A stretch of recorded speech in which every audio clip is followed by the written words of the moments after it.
지금 예루살렘은 유월절을 보내기 위해서 전국 각지에서 몰려든 순례자들과 또 예루살렘 주민들로 북새통을 이루고 있었죠.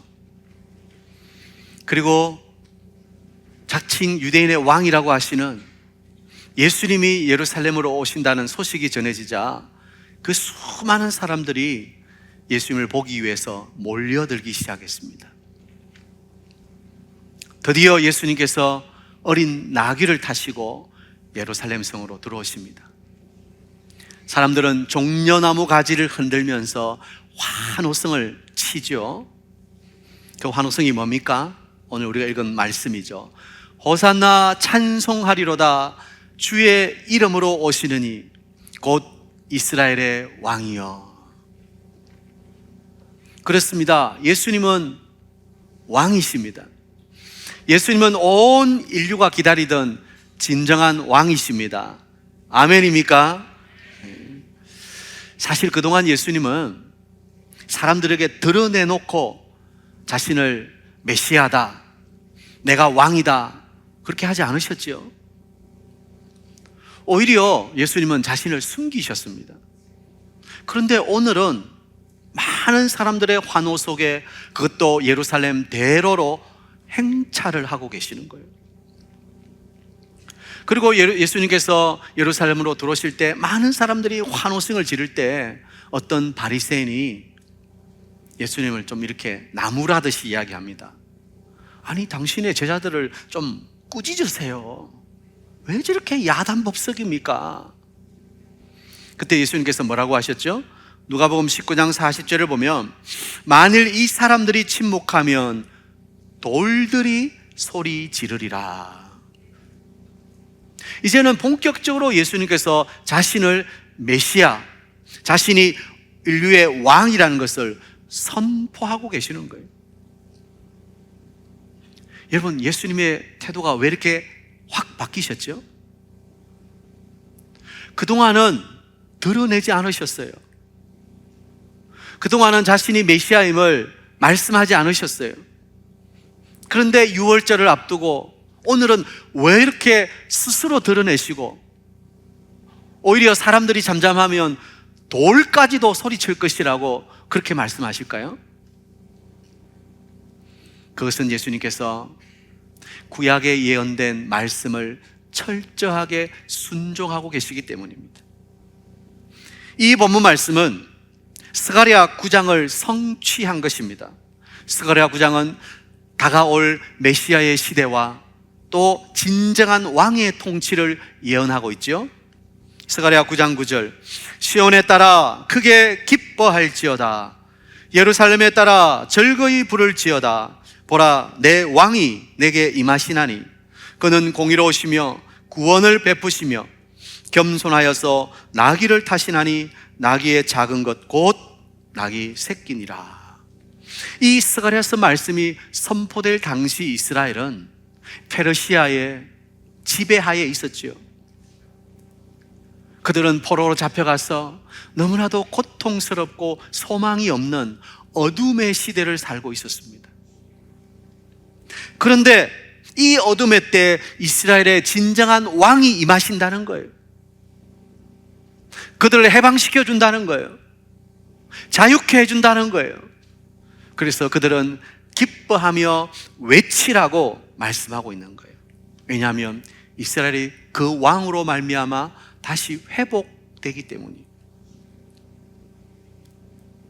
예수님께서 이제 본격적으로 예루살렘에 들어오셔서 왕으로서의 사역을 감당하실 것을 말씀하는 거예요. 그런데 예수님께서 지금 그렇게 하시는 이유는 바로 말씀을 성취하기 위해서요. 구약에 예언된 말씀을 그대로 이루시기 위해서요. 여러분, 예수님께 우연은 없습니다. 모든 것이 말씀한 대로 따라서 움직이고 계시는 거예요. 예수님의 발걸음 하나하나가 마치 각본에 짜여진 대로 말씀에 따라 순종의 본을 보여주시는 것입니다. 왜 그렇죠?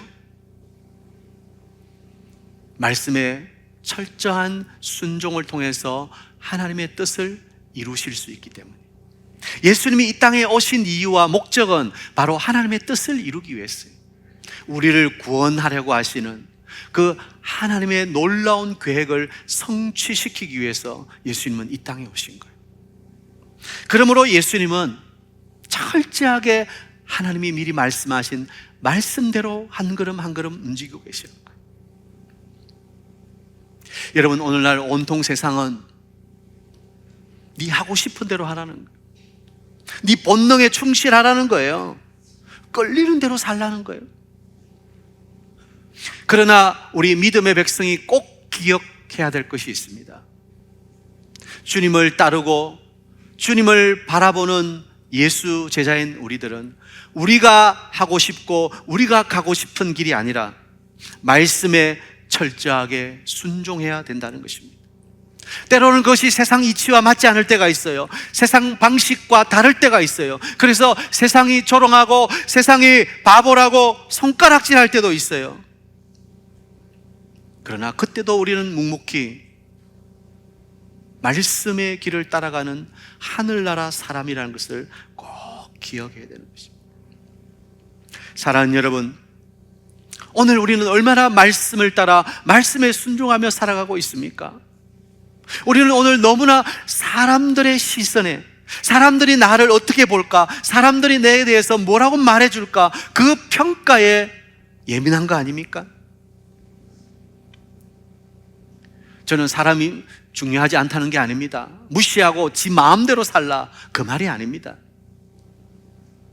그러나 다른 사람의 눈이 중요한 것이 아니라 하나님의 뜻이 무엇이고 하나님 말씀이 무엇인가, 그것이 더 중요하다고 말씀드리는 것입니다. 세상 모두가 옳다 할지라도 말씀이 아니라고 하면 그건 아닌 거예요. 모두가 그것이 참이라고 해도 말씀이 그게 거짓이라고 하면 그건 거짓인 거예요. 우리는 세상의 원리가 아니라 진리인 하나님 말씀을 붙들고 말씀대로 살아가는 하나님의 자녀인 줄 믿으시기 바랍니다. 오늘 예수님께서 스가랴 9장 9절에 말씀한 대로 철저하게 말씀에 순종하며 예루살렘에 들어오시는 것을 보면서 우리는 무엇을 느낍니까? 우리의 한 걸음 한 걸음이 우리의 계획이 아니라 하나님 말씀에 철저하게 순종하는 삶이어야 한다는 것입니다. 저는 우리 사이동교회 모든 성도님들이 여러분의 계획과 여러분의 뜻이 아니라 하나님 말씀에 철저하게 순종하는 삶을 살게 되기를 축복합니다.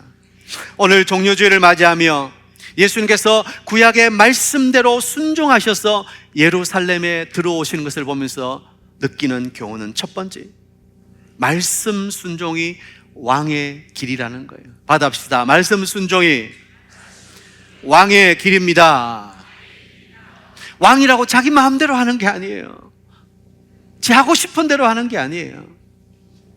예수님은 만왕의 왕이셨지만, 예수님은 마음대로 하실 수 있는 분이시지만, 그러나 그분도 철저하게 말씀에 순종하고 말씀대로 한 걸음 한 걸음 걸어가셨다는 것입니다. 우리는 왕 같은 제사장들입니다. 이제 우리가 왕으로 살고 있습니다. 왕 되신 여러분, 철저하게 하나님 말씀에 순종하고 그 말씀의 길을 따라가는 우리 사익동교회 모든 성도님들 되시기를 축복합니다. 두 번째, 예수님께서 예루살렘으로 들어오실 때 나귀를 타고 들어오셨어요. 다시 한번 스가랴 9장 9절을 보십시오. 시온에 따라 크게 기뻐할지어다, 예루살렘에 따라 즐거이 부를지어다. 보라, 내 왕이 내게 임하시나니 그는 공의로우시며 구원을 베푸시며 겸손하여서 나귀를 타시나니 나귀의 작은 것 곧 나귀 새끼니라. 여러분, 예수님께서 백마를 타시고 많은 사람들의 호의를 받으면서 빵빠레가 울리고 막 꽃이 뿌려지고 개선 장군처럼 그렇게 예루살렘에 들어오셨더라면 얼마나 아름답고 보기 좋았을까요? 그러나 예수님은 그렇게 하지 않으신 거예요. 고작 사람들의 환호성이라고 해봤자 종려나무 가지를 흔들면서 그냥 자기 옷을 길가에 깐 정도였어요. 그리고 무엇보다도 오늘 성경은 어린 나귀라고 특별히 말씀하고 있습니다. 예수님께서 왜 어린 나귀를 타고 오셨을까요? 왜 그렇게 볼품없는 나귀를 타고 오셨을까요? 그것은 성경이 예언한 대로 예수님은 겸손의 왕으로 이 땅에 오셨기 때문입니다. 여러분, 왕과 겸손은 뭔가 잘 맞지 않는 것 같죠? 왕이라면 권위가 있고 권력이 있고 힘이 있는 사람인데 그 사람이 겸손하다, 뭔가 잘 매치가 되지 않는 것 같습니다. 그러나 예수님은 왕이시지만 겸손의 왕으로 이 땅에 오셨어요. 어린 나귀를 타셨어요. 그것도 남에게 빌린 거예요. 자기 것도 아니에요. 그리고 안장이 없어서 제자들이 그 위에 자기 옷을 깔았어요. 여러분, 한번 상상해 보세요. 아직 한 번도 타보지 못한 어린 나귀 새끼예요. 적어도 그냥 나귀면 그래도 나귀는 사람을 태우고 다니니까 익숙하게 사람이 타도 자기 갈 길을 가겠죠. 어린 나귀, 한 번도 멍에 메어보지 않은 어린 나귀. 그런데 그 위에 사람이 탔을 때 이 어린 나귀가 가만히 순종적으로 아이고 감사합니다, 내게 예수님, 왕이신 예수님이 타셨네, 웬 은혜입니까? 그러면서 나귀가 묵묵하게 가겠습니까? 저는 그렇지 않다고 생각합니다.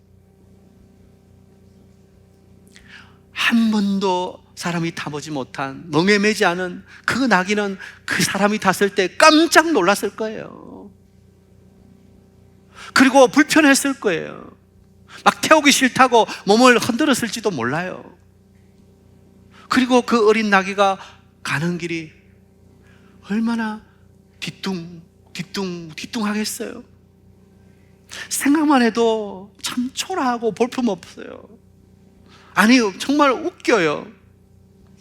그런데 예수님은 그렇게 어린 나귀를 타셨다는 거예요. 구약시대 말은 힘을 상징하잖아요. 이 국가의 힘이 어디 있습니까? 말에게 있는 거예요. 말을 얼마나 많이 가지고 있는가, 그게 그 국가의 힘이 있는 거예요. 로마 제국의 왕은 전쟁에 승리하고 돌아올 때 백마를 타고 화려한 마차의 행렬이 이어졌지 않습니까? 세상 왕은 자기의 권력을 보여주기를 원하고 극대화시키기를 원해요. 자랑하기를 원해요. 반면에 그리스도는 왕이신데 전혀 그런 모습을 찾아볼 수가 없다는 거예요. 왕 중에 왕이신 예수님께서 오히려 더 작아지고 낮아지신다는 거예요. 스가랴가 말씀하신 것처럼 그분은 겸손의 왕이시기 때문에. 여러분, 왜 그러셨을까요? 만일 예수님이 백마를 타시고 황금 면류관을 쓰시고 많은 사람들의 호의를 받으면서 그렇게 오셨다면 누가 감히 그분 앞에 나아가 엎드려 그분의 손을 만지며 그분께 자신의 문제를 고할 수 있겠습니까? 호위병들이 아예 막아서 그분 곁에 얼씬도 못하게 할 거예요. 그러나 그분은 어린 나귀를 타시고 겸손하게 오셨어요. 그래서 죄인인 우리가 마음껏 그분 앞에 나가서 그분의 이름을 부르고 그분의 손을 잡고 또 그분의 옷자락을 만질 수 있는 거 아닙니까? 그분은 겸손하셨어요. 오늘 성경이 말씀하는 전반적인 메시지는 능력의 길은 어디서 온다고요? 겸손에서 온다는 거예요. 자기를 낮추시고 겸손하게 섬기고 봉사하는 삶을 살라는 거예요. 예수님은 마지막 날 밤 몸소 그것을 우리에게 보여주셨지요. 식사하는 자리에서 일어나셔서 겉옷을 벗고 수건을 허리에 동이시고 제자들의 발을 씻어주시는 거예요. 팔레스타인 지방은 먼지가 많이 일잖아요. 또 신발이 센떨이죠. 그러니까 밖에 나갔다가 들어와서 음식을 먹을 때는 꼭 발을 씻어야 돼요. 손을 씻어야 돼요. 먼지가 많이 묻어 있으니까. 그리고 발을 씻는 것은 주로 누가 하는 일입니까? 종들이 하는 것입니다. 근데 제자들 아무도 식사하기 전에 발 씻어 주려고 하지 않아요. 아니, 오히려 누가 크냐고 다퉈요. 내가 크다고. 예수님이 이제 예루살렘에 들어가시니까 한 자리 하면 내가 예수님 오른쪽에 앉겠다, 내가 예수님 왼쪽에 앉겠다. 서로 자기가 높다고 싸우고 있어요. 그런데 예수님은 선생으로서, 주로서 그분께서 종의 모습으로 제자들의 발을 하나하나 다 씻겨주시는 거예요. 그리고는 내가 주와 선생이 되어 너희 발을 씻었으니 너희도 서로 발을 씻어주는 것이 옳으니라, 그렇게 말씀하셨어요.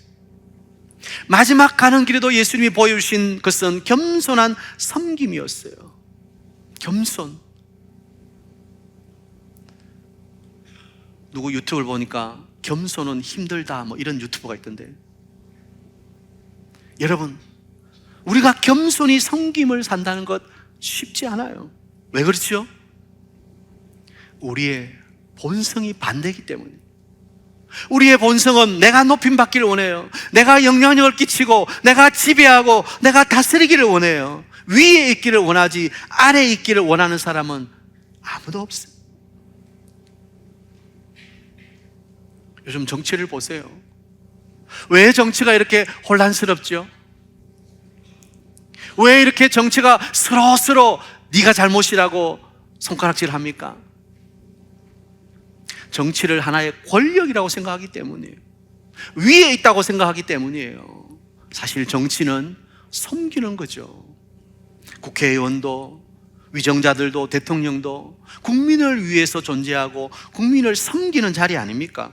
그런데 그것을 힘이라고 생각하고 권력이라고 생각하니까 문제가 생기는 거예요. 근데 그게 인간의 본성이라는 거예요. 그래서 정치에는 해답이 없다는 거예요. 부부싸움을 왜 하죠?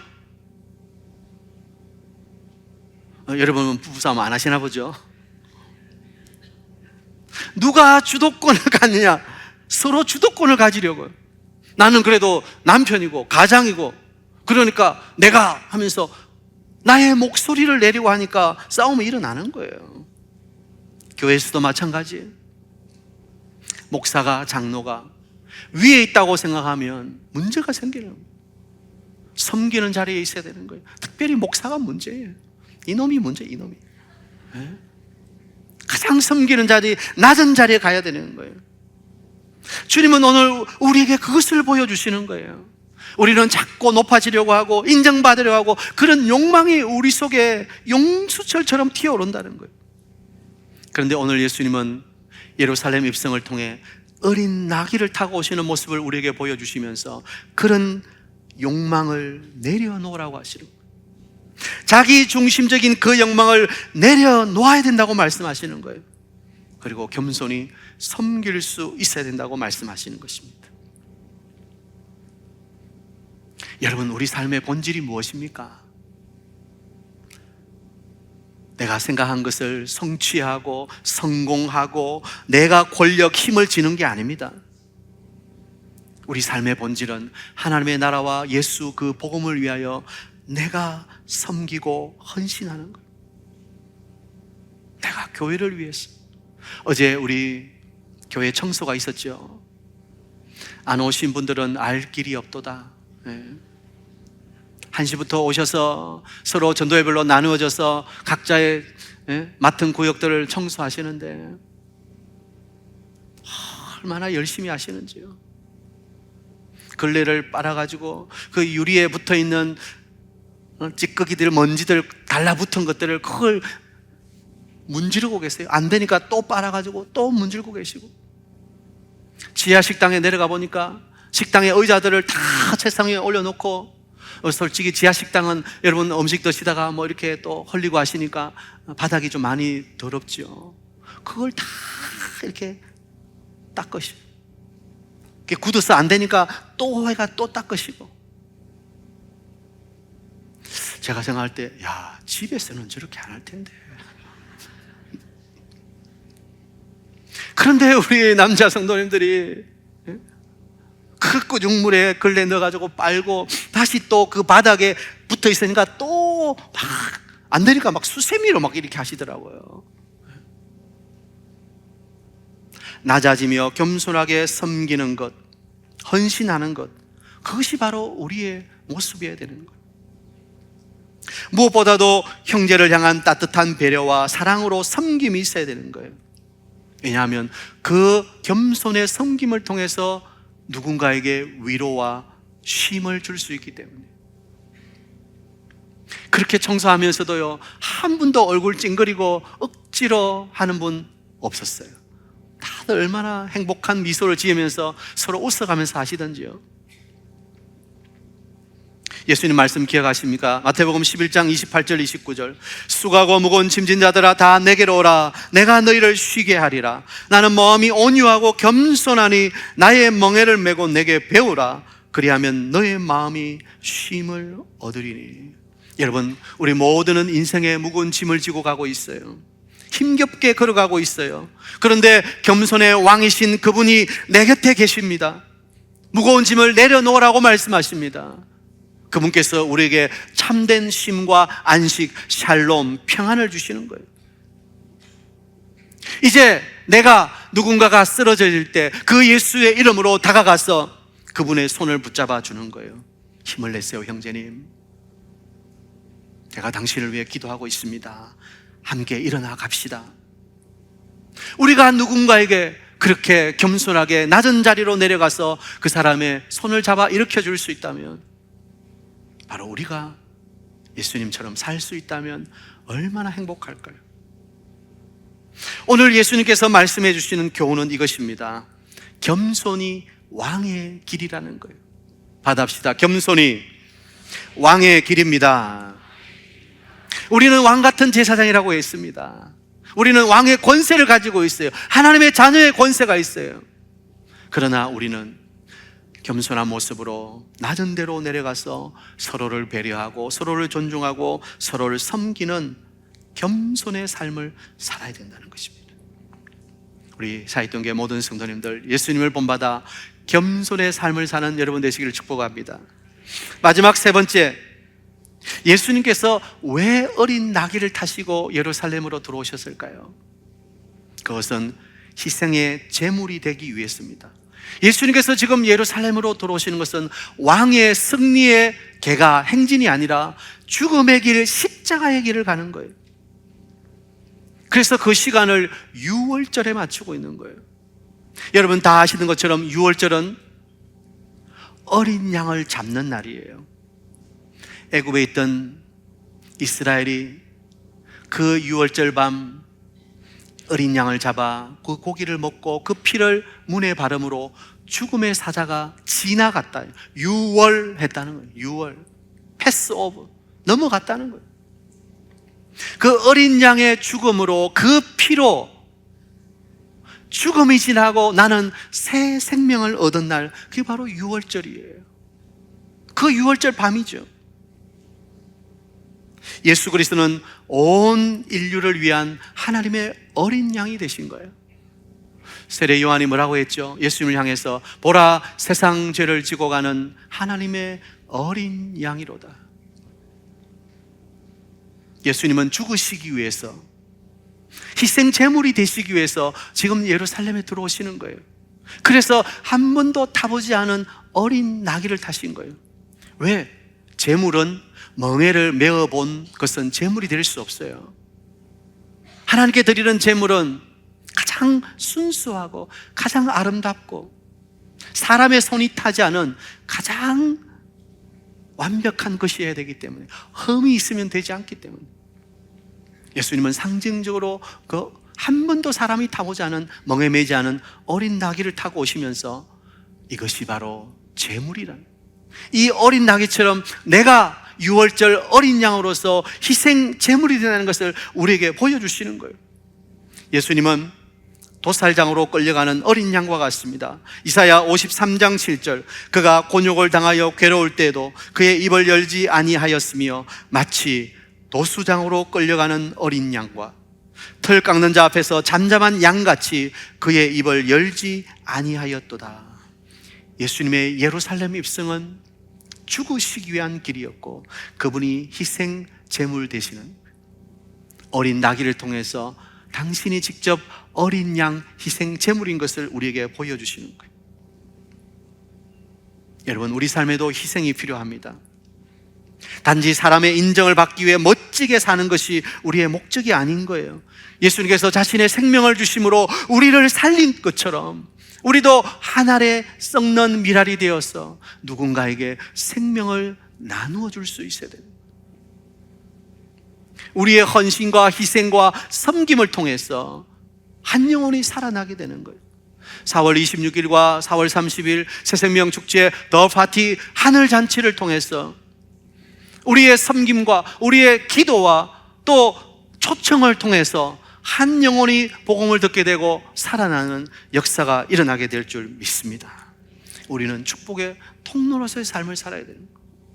예수님을 통해서 모든 사람에게 생명이 주어진 것처럼 우리를 통해서, 우리의 희생과 헌신을 통해서, 우리의 눈물의 기도를 통해서, 우리의 따뜻한 섬김을 통해서 또 한 영혼이 살아나는 역사가 일어나게 될 것입니다. 예수님이 이 땅에 오신 목적은 분명합니다. 그분은 잘 살기 위해서 이 땅에 오신 게 아니에요. 죽으시기 위해서 이 땅에 오신 거예요. 우리 삶의 목적은 행복이 아니라고 말씀드렸습니다. 우리 삶의 목적은 사명입니다. 거룩입니다. 때로는 이 세상에서 고난받고 반대받는 것을 두려워하지 마십시오. 어떤 책을 보니까 이렇게 말했어요. 고난받고 반대받는 것을 두려워하지 말라. 오히려 사명 없는 삶을 두려워하라. 여러분은 무엇을 두려워하고 계십니까? 내 통장의 잔고가 점점 작아지는 것을 두려워하십니까? 그래서 내 노후 대책이 어떻게 될까? 내 건강에 지금 적신호가 왔는데 내 건강이 어떻게 될까? 내 자식이 어떻게 될까? 두려워하십니까?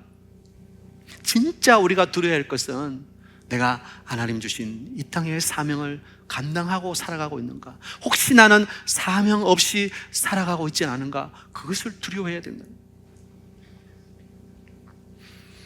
오늘 예수님께서 어린 나귀를 타시고 예루살렘에 입성하시는 모습을 보면서 우리 삶의 진정한 목적과 의미와 사명을 깨달아야 돼요. 희생 없이는 갈 수 없는 길이에요. 우리의 삶의 헌신과 희생 없이는 열매가 맺힐 수 없습니다. 여러분의 눈물과 기도, 여러분의 섬김과 희생을 통해서 한 생명은 태어나게 되는 것입니다. 오늘 종료주일을 맞이하면서 예수님의 모습을 보면서 주시는 마지막 교훈은 희생이 왕의 길이라는 것입니다. 받아합시다. 희생이 왕의 길입니다. 오늘 종료주일 여러분 마음속에 나귀를 타고 오신 예수님, 말씀을 철저하게 이루시는 순종하시는 예수님, 그리고 겸손의 왕으로 오신 예수님, 자신을 희생제물로 드리며 자신의 목숨으로 많은 사람을 살리는 예수님의 사랑이 여러분 속에도 넘치게 되시길 주의 이름으로 축복합니다.